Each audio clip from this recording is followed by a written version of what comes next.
Delvin and I were married for a little over 3.5 years when we found out we were pregnant, and we were so happy. We had been trying to have a baby for quite some time. We were very, very excited.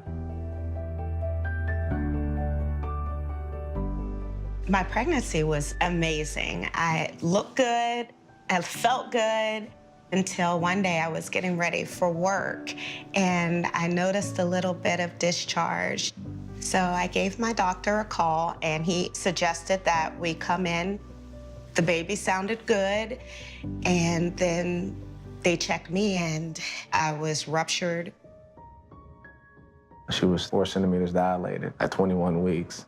I was scared and really started praying that the baby would be okay because we knew our chances of survival were slim to none.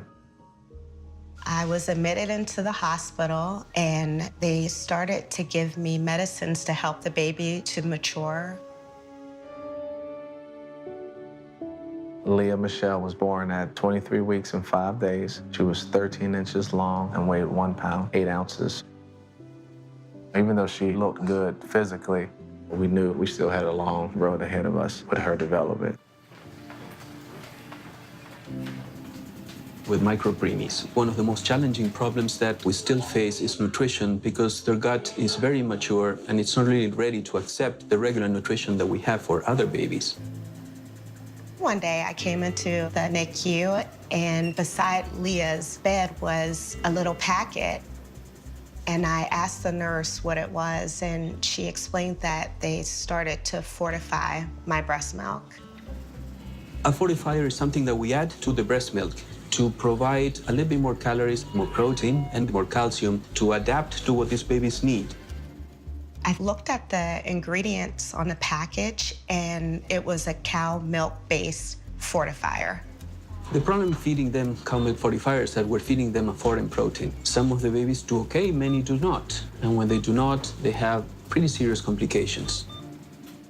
At that point, I remembered what my friend's sister had warned me about.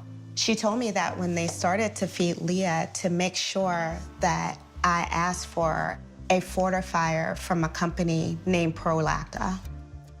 Prolacta is a human breast milk fortifier made exclusively from donor breast milk. Once I realized that Prolacta was the only product that offered 100% human milk, it became a no-brainer that this is what Leah needed to have. At first, I didn't want to say anything about the fortifier. I didn't want to step on any toes, and she was doing okay, so I thought, as long as she's okay, then I'm fine. One of the major risks that cow's milk poses to these babies is the development of NEC, which stands for necrotizing enterocolitis, and it's the leading cause of mortality in these micropreemies. Soon after they started putting the fortifier into Leah's feeds, she started to show signs of emesis, which is like vomiting.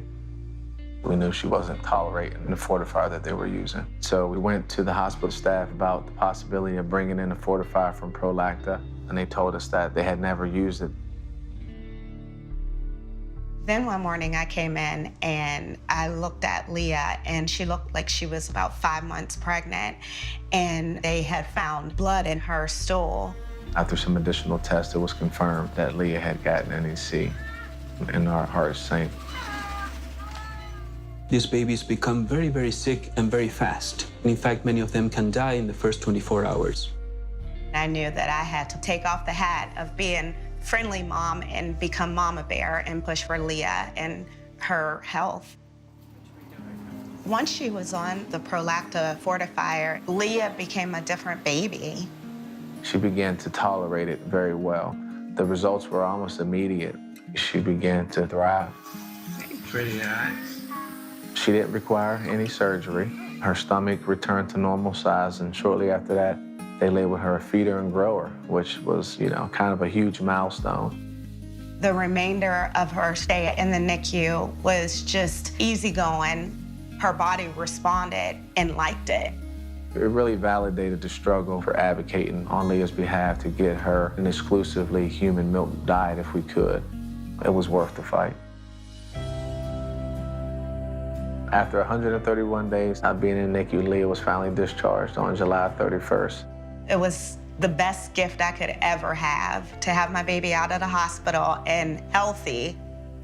We have come a long way in the way we give nutrition to these babies and mostly to the micropreemies. Feeding them exclusive breast milk definitely helps. We have now the advantage of a product that has a lot of rigorous testing, which has helped decrease the incidence of NEC in many NICUs around the country. Looking at her now, you would never know the journey that she went through. And at this point, the sky's the limit for her, and I think she knows it. What I hope for Leah in the future is that she understands that if there's something she does believe in, fighting for it is worth the cause.